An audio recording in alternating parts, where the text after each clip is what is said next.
Alrighty. Oh, hello. MAGWest 2020. Here we go. How are all of you doing tonight? I ask, pretending that I can hear any of you. Well, let's not waste any more time. Let's just get this on the road. 3, 2, 1. But first, who am I, really? Well, let me explain. My name is Akil, but on the internet, I'm also known as Casadini sometimes. My credentials are that I'm a game music composer, a music theorist, and a general nerdy person. Those first two things I got a degree for when I went to school. The last thing, I didn't need one because it's always been me. I'm also this is my first time ever live streaming, so I guess that means I am now a true gamer.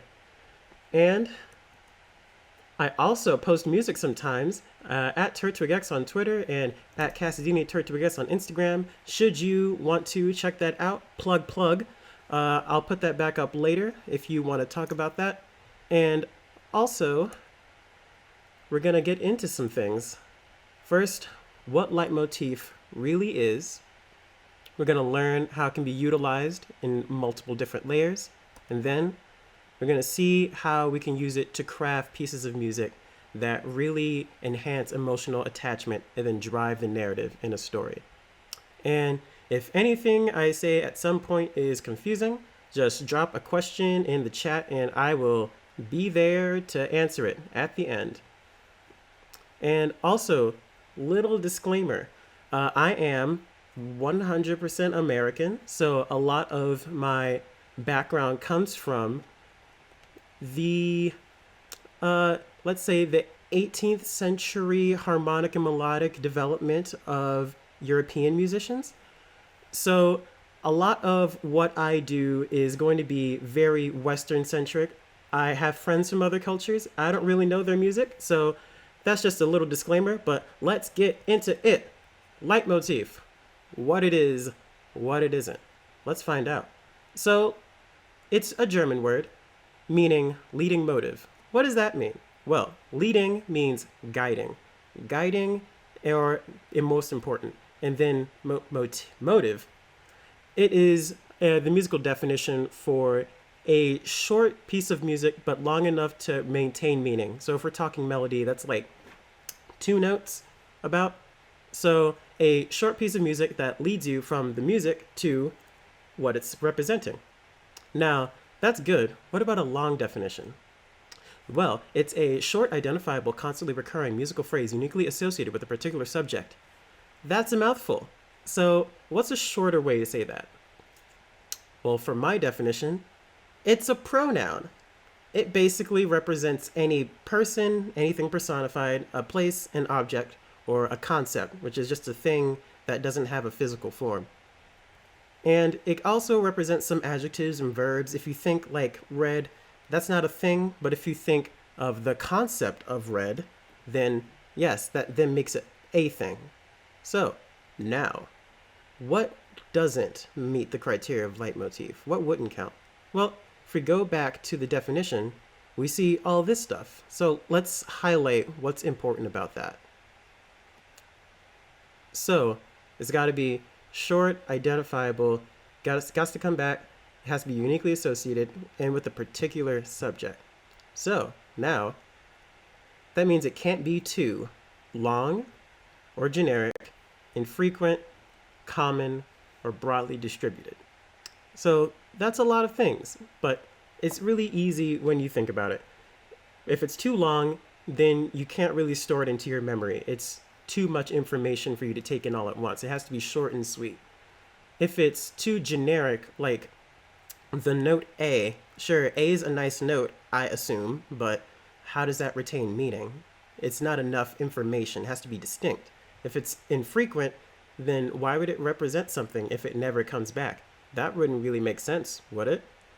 If it's too common, if it's all over the place in your score, then, well, it's not going to really attach as well. And if it's broadly distributed, that's the other side of the same coin. If it represents too many people, then how is that going to be distinct? So, there are always exceptions to this rule, and I'll get into those soon. So, first, let's talk about theme versus leitmotif and how those are similar yet different. Theme, or subject as it's sometimes known, is a fully developed musical idea. Nice. Leitmotif is usually a small subset of that theme. So it's part of the theme, but not the entire thing. And it's usually removed from its original context. So for an example, let's take Zelda's Lullaby from Ocarina of Time. I mean, technically a Link to the Past, but I'm using Ocarina of Time. So she has her main theme in the game. It's the song that plays when you first meet her. But when you play her motif on the ocarina, the 3 notes that make up the first ones of her theme, then a sound plays after you input those notes correctly. That chunk of her theme would be considered her leitmotif because it is the music that represents her character. Now, if you reuse the theme, it's not bad. However, that makes it recurring theme. And recurring theme is a melody that returns in a story. It's sometimes different, but it's not leitmotif because it doesn't really represent anything. An example for this, let's do something topical. How about Super Mario Sunshine? That came out like last week or 2 weeks ago. I honestly don't know. Time is hard in 2020. So there are 2 instances of the underground theme. One, when you're in the Delfino Island sewer system. So that's a classic underground setting, Mario music. Yeah. And then there's another time it's played, and that's for Shadow Mario. Now, he has his own leitmotif, but in his theme song, the melody is also the underground theme, and it's like, okay, that works. It's a classic Mario song, but in that instance, it's not really representing anything other than the fact that it is the classic track. It's not, the 2 things aren't related. Shadow Mario has nothing to do with the sewers. So in that way, recurring theme does not necessarily mean it's a leitmotif. So there's a big difference. Now, when you're trying to attach music to a subject, it's easiest if you do it one-to-one. So if you think sound effects, when you get a coin in Super Mario Brothers, it sounds like a coin, and it always sounds the same. Same goes for rings in Sonic the Hedgehog, same goes for bananas in Donkey Kong Country, all the same. But there are exceptions. So a subject can have multiple leitmotifs if multiple layers are drawn from one theme. What does that mean? So let's take a melody, for instance. If it has a certain rhythmic pattern and it outlines a certain chord, then that rhythm has the same leitmotific weight as the melody, as the chord it's outlining. All of those could be extracted as a different leitmotif because it's all coming from the same place. It's all referencing back to one thing. It also works if you're representing multiple aspects of a character. So let's say like Zuko from Avatar. He's cool. He starts out with the Fire Nation theme, but eventually he becomes his own person. He adopts the Blue Spirit persona, and then he gets an entirely new one, and then eventually sheds his old theme because it shows his growth, character growth. And then multiple subjects, they can share one if they're narratively linked. Like say that there are 2 brothers in a story, and you don't really want to represent them as 2 completely different people, but they are linked together, so you're not thinking of them as separate. You would want them to share a theme. Maybe they can be a little bit different, maybe a different rhythm here and there, but you want them to be really similar. And it also works if you're going for a group of subjects. So say you have a village or a group of objects or a tri-state area. They could all share one theme because you're thinking about them as a collective. So now let's move on to the meat of this presentation, the layers. So what are they? Well, I've decided to pick out 7 different musical parameters, roughly in order of most common to least common. And it's also very subjective. It took me hours to put this order together, and If we're being honest, I would probably change it the second this is over because it's really difficult to tell, but they are melody, instruments and timbre, genre and style, rhythms, harmony, scales and modes, and time signatures. So what we're going to do, we're going to go over each of these things, how they're most commonly used, how they mix with other things, and some drawbacks with musical examples. Let's start out with melodies. What's so great about them? They're really common. So what makes that a good quality? Well, when you hear a melody, it's sort of like singing because, or talking. That's what makes it human because when we talk rhythmically, and when we do inflections, we go up or down in pitch. So when you hear a melody, it's sort of like hearing someone talk to you. And using it is a similar way. You speak rhythmically, you write a bunch of different rhythms, you go up and down in your pitch, so you have a lot of different pitch intervals to play with. There's like a wide canvas of things you can do with melody, and it makes it very expressive. And when you combine melodies together, you can do them one right after the other, but another great way to do it is counterpoint. So if you've ever heard a musical by Stephen Sondheim, then you know about his crazy contrapuntal pieces where you have 5 characters singing at each other at the same time. All of their melodies they're singing are completely distinct, but even when they're together, it makes this beautiful, full picture of sound. And that's a fun thing you can do if you have a bunch of melodic leitmotifs happening. And then with other things, melody really works well with others too. Sometimes it might get a little tricky with harmony, should the notes not match up, but typically it all works out. But the one thing I picked out for a drawback is sometimes it could sound a little repetitive because think about if your phone was constantly ringing. Eventually you would tune it out. You would get tired of it. Same goes for melody if it shows up every single second that you turn a corner. But if we're talking video game music, it's music that's designed to repeat, so who cares? It's not a big issue. But for this example, I've decided to go with a tune from Mother 3. This is a Gypsy Party theme, and what I want to key in on here is the saxophone. Let's hear that.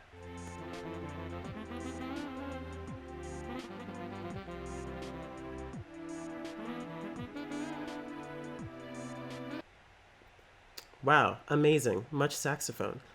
Now, this next track is called Facade and Interpreter, and I want you to see what's similar.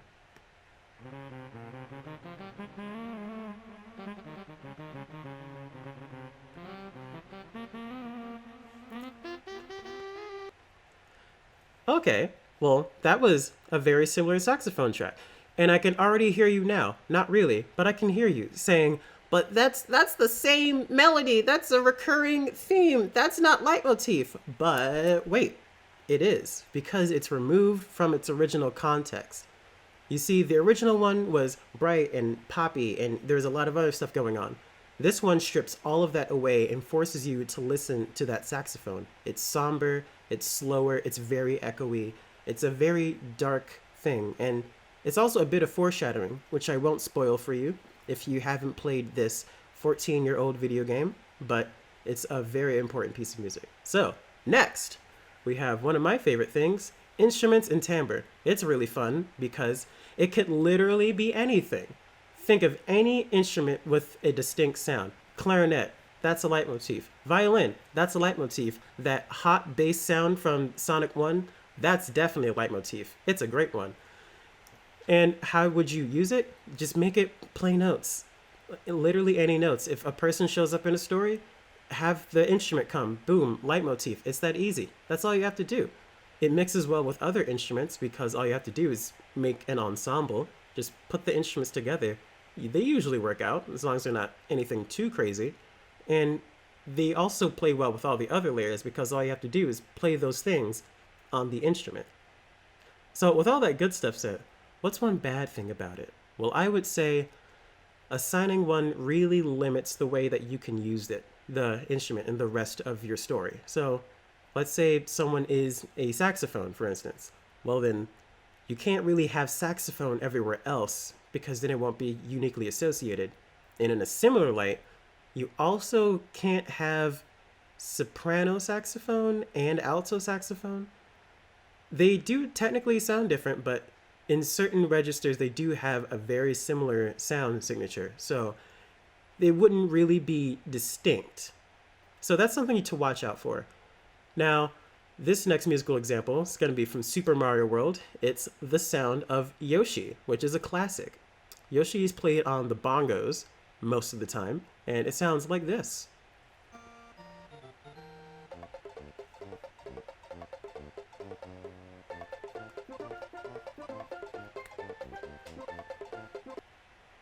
Fun. So that's the basic overworld theme, and you can hear the bongos were doing their thing. So now let's move on to the athletic theme.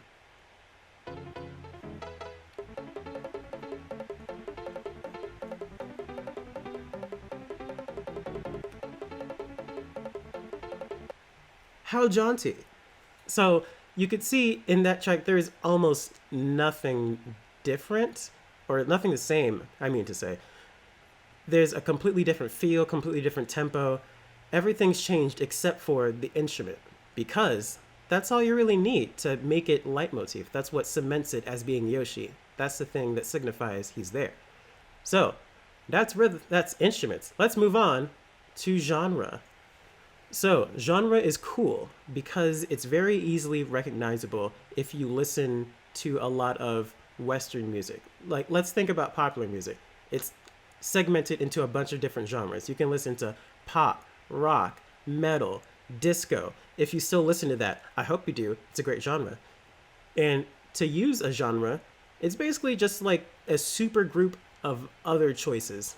Like, if you think rock music, let's just take rock and roll, for example. It's a set of instruments. It's usually guitars, bass, drums, and you've also got a signature chord progression, the 12-bar blues. So if you just combine these things, it becomes its own leitmotific layer, that being genre. And when you combine them, you get things like subgenres. So let's think. What's classical plus metal? It's Castlevania. Castlevania draws heavily from both, and it mixes them in an amazing way. And let's say rock plus jazz, that makes the Mario Kart 8 soundtrack, that amazing Big Blue remix. It works really well. And then genres also go well with other layers. You know, you can play anything in a certain genre that's like a remix. So it's flexible. But the one drawback I would say it has is that if you have a really restrictive style, it can be a little difficult to give it variety.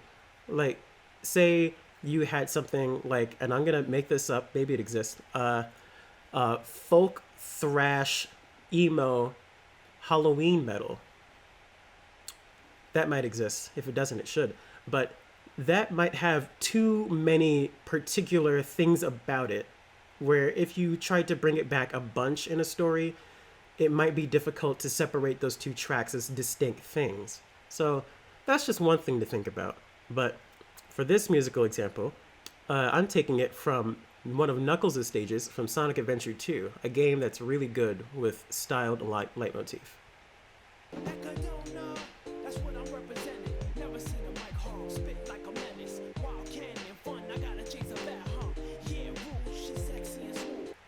It's a good thing I cut that off. I'd be listening to it all night. So, what are the layers that are going on in there? So, if you think hip hop, you've got the beat, you've got the instruments, and you've got the drums happening, and then you have the rapper. And we're not focused on what he's saying because honestly, it's complete nonsense. That's what makes these tracks so good in this game. But it's about his voice. It's about the way he's rapping. That makes the instrumental timbre. So that's two things already. Now, this is Pumpkin Hill, and we can see what's similar about that.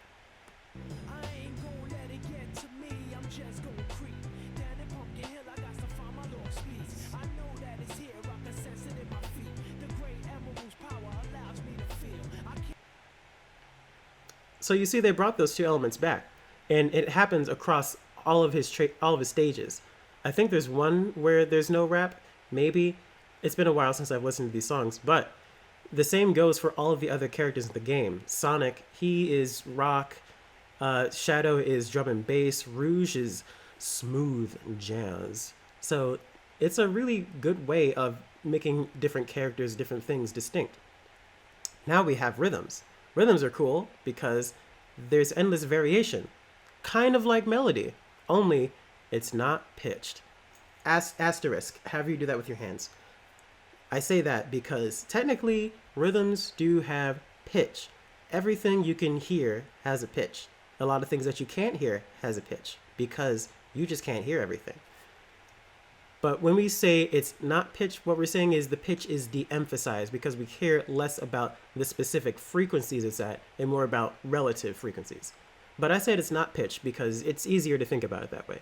So, if you're combining rhythms together, you can sometimes get polyrhythmic things happening. So, if you have like a classic 2 against 3, that's a good hemiola. But it doesn't have to be that simple. It can just be 2 different rhythmic tracks playing against each other, and they will make this amazing crossbeat, and it'll sound fantastic. And then rhythms, you can mix them with other things too, as long as they aren't relative to time, as long as they're atemporal. So if you try to mix a rhythm with a time signature, maybe you'll go out of bounds a little bit, but you can usually massage things so that they work okay. But one drawback I'd like to say is that rhythms can be really subtle to pick up on. So if we go back to the European musicians of the 18th century, specifically the way I was taught, you get a lot about melodic development and harmonic development, but you don't really get a lot of formal vocabulary about rhythms. With melody, you get like the do, re, mi, fa, sol, la, ti, do that Julie Andrews taught you. And then you get the harmonic development. You get the Roman numerals 3, 6, 2, 5, 1, all of that stuff.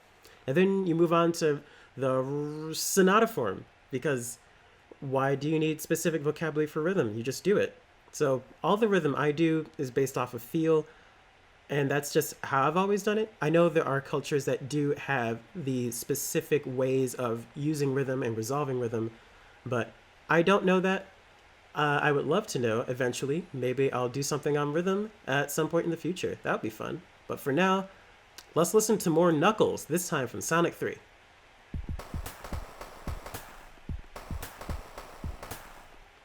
Sweet. So, that's his theme from the Sonic 3. Not Sonic 3 and Knuckles. They change his theme in the second game where he gets a much longer theme and it's melodic instead of just rhythmic, which is, boring, but whatever, I guess. So it comes back in this track, which is the Act 1 boss theme. So what's interesting about this is that I think it's not just Knuckles' theme. I don't think that's how you should think about it, but it's also the theme of the antagonist. So let's listen.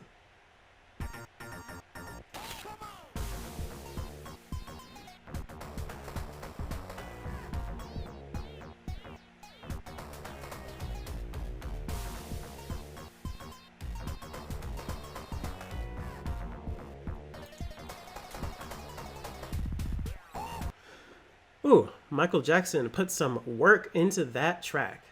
Because it was him, Michael Jackson worked on this game. It's true. Believe it. So you can hear that the rhythm comes back ever so subtly in about every other measure or so. And it's got sort of a melodic quality, but you're really focusing on the rhythm that it's making. And it's even developed a little bit because after it repeats the first time, it changes every single time. It's a really good way of using a leitmotif. So next, let's talk about harmonies.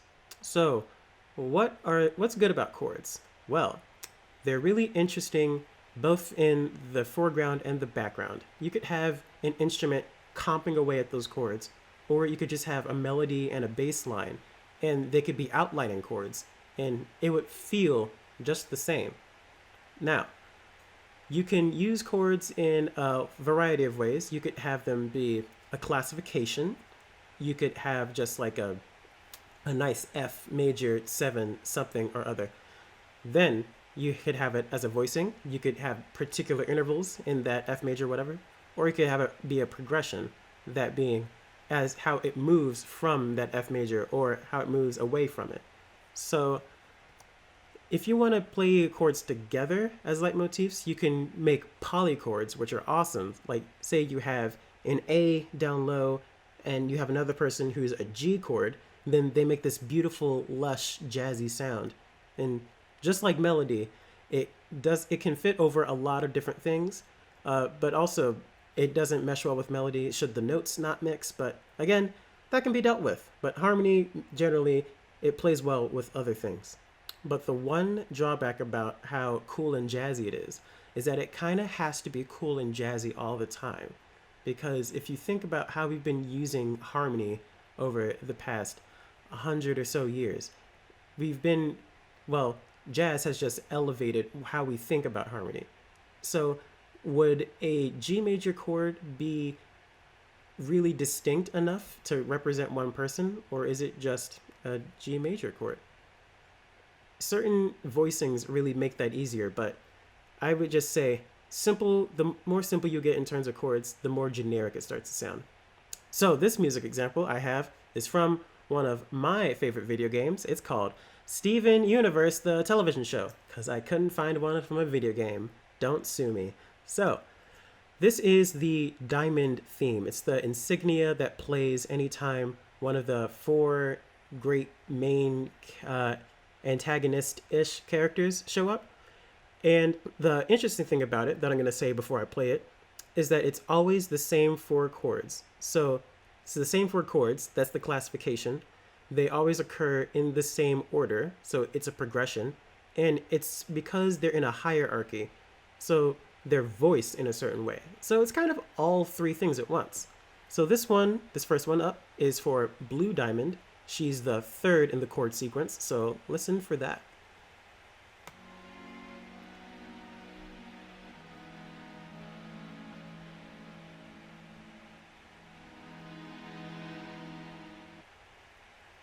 Relaxing. So, next we have Yellow Diamond. She's second in the sequence, and it's similar enough, but also different. Let's listen.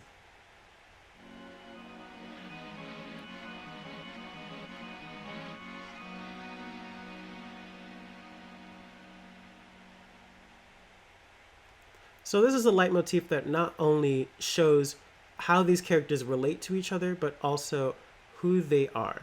And they're just four major seventh chords. And it's that easy. So now we move on to something interesting. Scales. How is that different from melody? In a lot of ways. Because you're not thinking about it as just a bunch of rhythms and intervals. You're thinking about all of the notes together as a collection. So you really want to highlight the different things that make them shine. Like if you're thinking the Dorian mode, you really want to highlight that major sixth against that minor third. And if you're thinking harmonic minor, you really want to highlight the augmented second that goes from the flat six to the seven. So scales can't really be done at the same time because then they'll just add together. It'll start to sound increasingly chromatic, but you can play them one right after the other to show contrast. And similar goes for the other layers. You can play the scales on them, but again, as long as it's not at the same time. And the drawback for this is that scales can be very not obvious because, like with the clarinet, if you hear one, you can generally tell it's a clarinet. If you heard a Phrygian scale, would you know it's Phrygian? Or would you just be able to tell how it feels? I mean, if you study jazz, congrats, but also you don't count. For people who are just listening to these things, it can be a little difficult to pick this out. But one instance I was able to pick out is, surprise, again, from Super Mario Sunshine. So this is Shadow Mario again, and this is what his main leitmotif sounds like.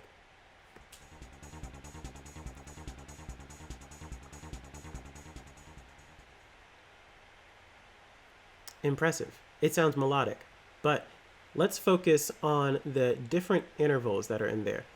It's a series of half steps going up from C to E flat, and that's very chromatic scale if you think about it.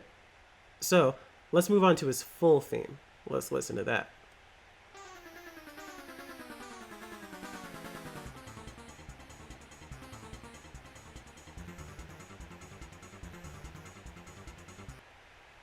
All right, cool.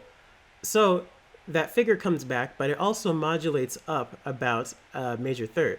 So going from C to E flat now is going from E to G. So that's half steps all the way from C to G. That's half a scale. That's very chromatic. And you even have that little flurry in the beginning of wild chromaticism. So really, it's the scale that represents the character more than just the melody. Although the melody also does, because it could be both. Now, next, we have time signature. So time signature is funny. It's the structural backbone of a single measure. So if you think about just one measure, everything goes on top of how many beats you can fit into it. And that's the time signature. So basically, anything that you use it for, it's going to be completely in the background. You will be able to feel it out, but you won't be able to signify any particular time signature like you can a single chord.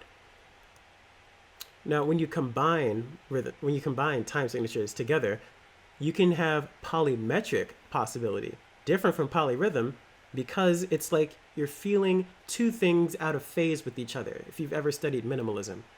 A good example of this is Junichi Masuda. He loved to do this in Pokemon Red and Blue. There are like 3 different tracks where there are different channels out of phase with each other, so they're making a polyrhythm. The Pokemon Mansion theme has one track that is ever so slightly off, so that it makes a full repeat once every 8 hours. That's kind of crazy. It's a little subtle, but also crazy, and that's why I love him. And it sits really well under atemporal layers, just like rhythm, because if you combine time against time, you kind of have to massage it, but you can make it work. You can make anything work. The hard part, though, is that it can be difficult to implement. Because it is the structural backbone, it's hard to, if you have a bunch of characters who are different time signatures, just come in and out, changing the feel of the music with every single measure. How would you make that work? You could, it would just sound weird unless you were a prog musician and that's how you make your money. So it was really difficult for me to find an example for this, so I instead decided to take a big old leap of faith. So this is Meta Knight's theme from Kirby Superstar. It is in 5/4. Let's take a listen to that.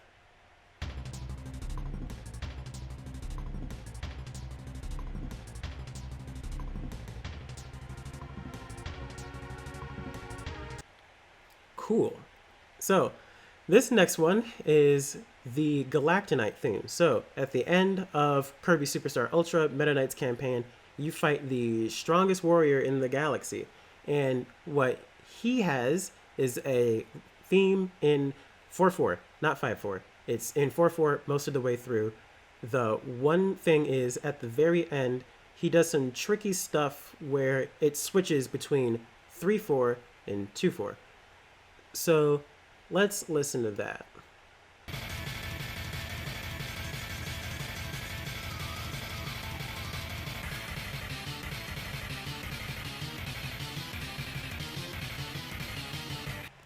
So why is that important? Well, if you think about 5/4, it's usually split up into groups of 3 and then 2. So the way I see it, for my grand theory, this is my unofficial game theory episode, but the 3 against 2 in Galactonite's theme show that it's a fractured version of 5/4 because he is not the strongest warrior, and that's why Meta Knight beats him so easily, because he's a fractured version of Meta Knight. And that is my official stretch. I hope that worked. So, before we move on to the last section, just an important note. Everything I said was, despite the fact that I've researched this for a long time, still my opinion. Everything I have said is not fact. It is just what I believe to be true. Should I say something is difficult or not really working and you make it work, congrats, you made it work. You're right. Because what I say is not the law. Not yet anyway. We're working on that. And it's also not an exhaustive list. So there are other musical parameters you can work with. You can work with tempo. You can work with key signatures. Again, I thought they were too difficult to talk about, and I wouldn't be able to pick out examples for you, but if you can make it work, you can make it work. And then lastly, multiple layers can be combined as one single leitmotif. So all you have to do is experiment with things like the Steven Universe example, the specific voicing, the contour of the melody, that is the contour of the chord progression makes it a melody. So it's both harmonic and melodic leitmotif all in one. You can't separate it. And that's what makes it more interesting. So you just have to experiment with these things. So, last thing I want to say is mapping with congruence. What does that mean? Well, when you map with congruence, it's basically you're matching the qualities of the music with the qualities of the subject. So let's say you're making a nature theme. What would work better? A big, fat, ugly car horn or a pan flute? I think pan flute sounds more like nature if you ask me. So that's one way you can make it work. And it's basically like using stereotypes. So they usually are negative, but they exist for a reason. They're very common connections. But they still can be used negatively, and I would say please avoid that. That's a yikes. So one way this can happen is, let's say you have a woman and you decide to represent her with a piccolo because women have shrill voices. Yikes. Don't do that, please. That's not okay. So just be careful. Don't say anything negative about people. That wouldn't make you friends. All right, so it's time for the last section, layering the leitmotif. Let's do this. So just to recap, we've seen what leitmotif is, we've seen what it's not, and we've looked at all the different layers. So now let's actually layer them. But first we need a prompt. So I'm going to do something topical because why not? Let's talk about the pandemic. Everyone loves that, right? Yay. So let's get a story. Laura is sad, isolating at home due to the pandemic, but she's dreaming about having fun on her vacation to Hawaii that was canceled. Well, let's pick out some of the important words in that you would use if this was part of a greater story.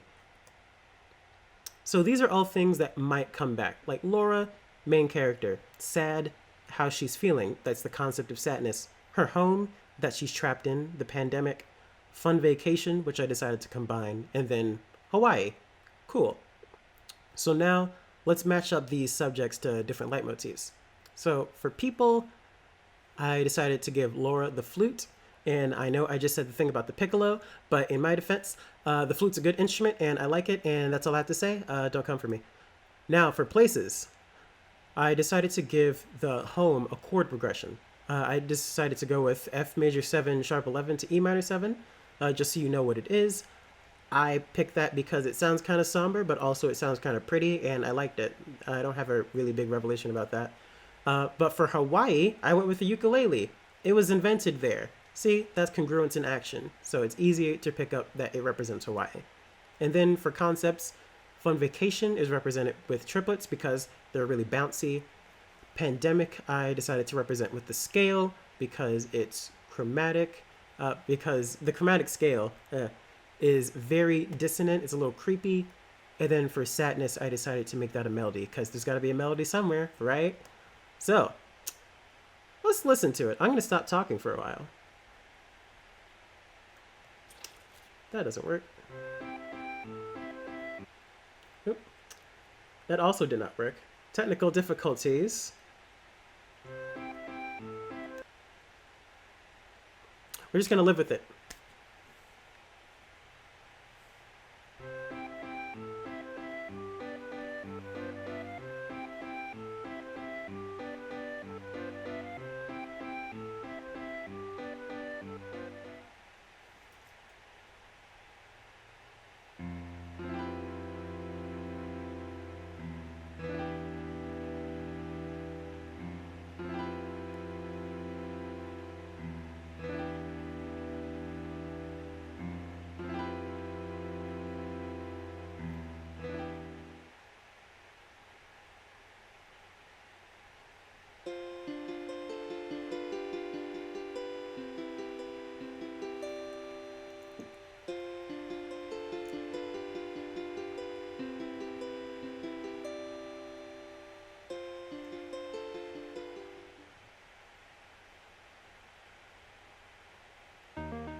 It's so sad.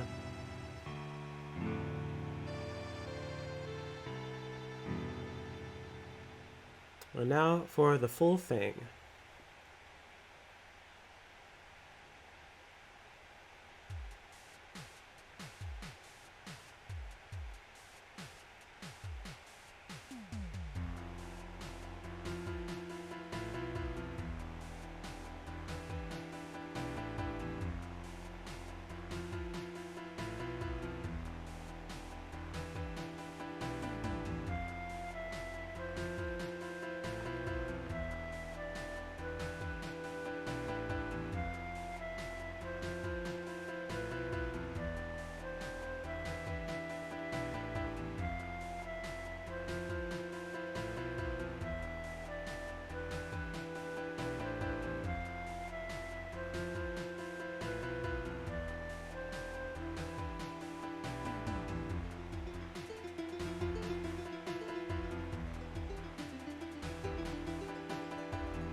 Alright, so I'm going to talk over this now.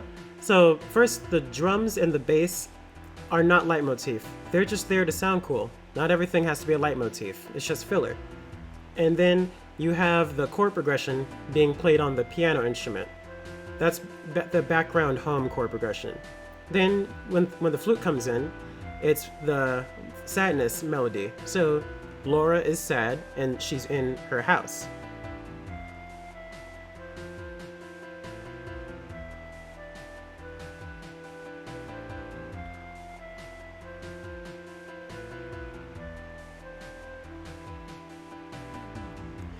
Then, like a dream, the ukulele fades in with the triplets representing the vacation. And this next part comes in. So okay for now, then it gets a little more weird, and then you hear that chromaticism comes out as the pandemic breaks the dream.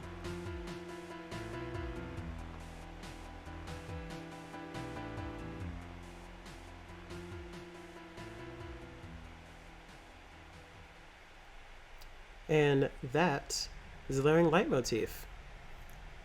Thank you very much for all of your applause that I can clearly hear. So now I am free to take some questions.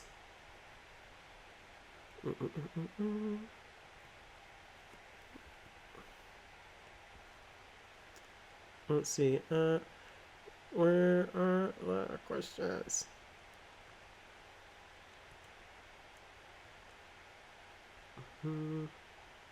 Let's see, you can type those into the Twitch chat and I will read them if you have any.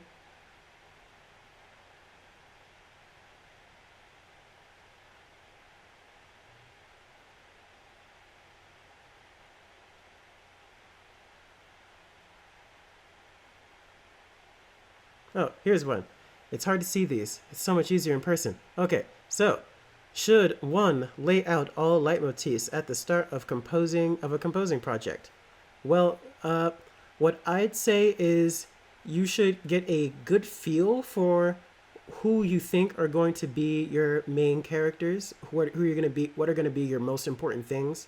If you have all the information about a project at the start, and that's a great way to give yourself a roadmap for how you're going to write the music. If you don't know what's going to happen, like say you are just you're on a TV show and you're just given the stuff as you're going along. Like, oh, we're introducing a new character. Oh, we're dropping a new character. You just kind of have to predict what you're gonna do and just assign where you see fit. So like, I would say it's good if you lay them all out. If not, that's okay too. It's all up to what you decide to do. Let's see here.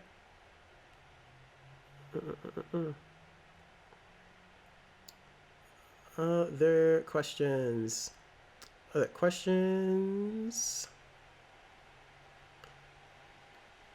It's hard to see what's a question because I can't see which ones are the question marks.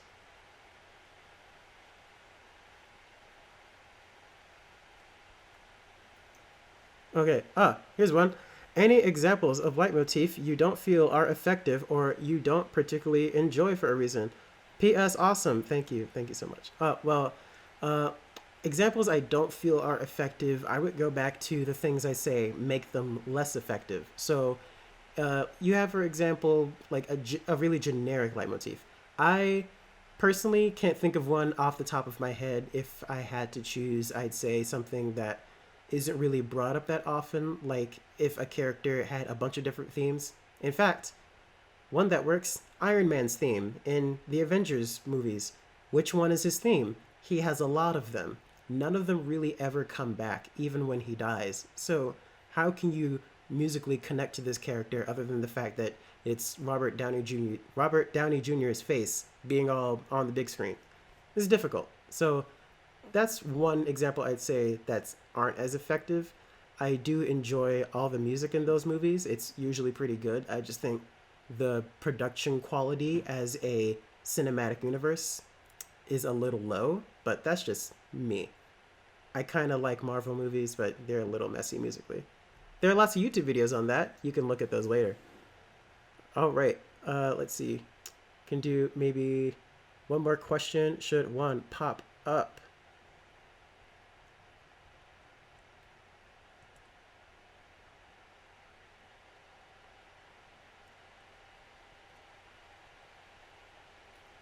Let's see.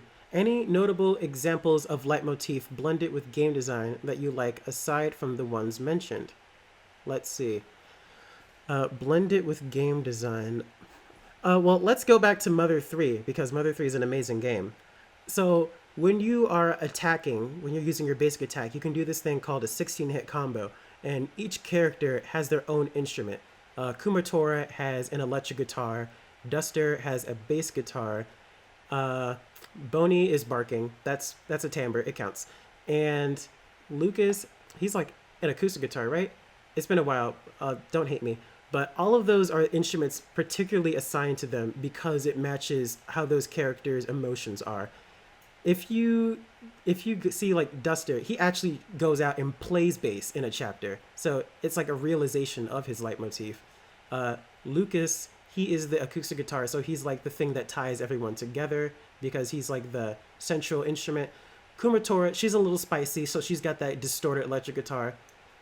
Boney's a dog, so he barks. Yeah, that's it. Let's see. So, well, let's move on.